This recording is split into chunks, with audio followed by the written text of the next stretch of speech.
Elizabeth.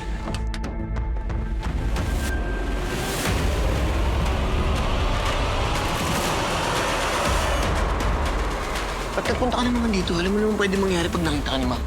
Magkakagulo. Renzo, kung magkagulo. As if hindi kayo sanay sa mga gulo. I'm sure, hindi niya na ako papansinin dahil busy siya sa paghanap sa anak niya. But honestly, wala akong pakialam. Ba't ba ang kulit mo?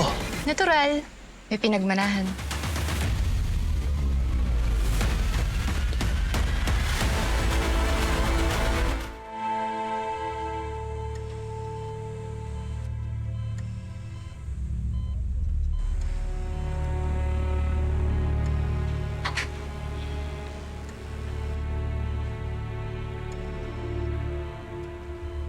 Alam mo, ang gulo-gulo ng mga tao at mga nasa paligid mo. Pero kayang-kaya ko ayusin lahat yun.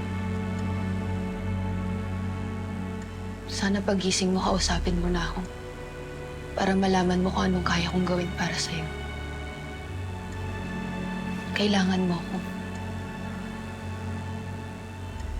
Huwag mo na akong ipagtabuyan, please. Promise. Hindi kita tatalikuran. Hindi kita iiwan.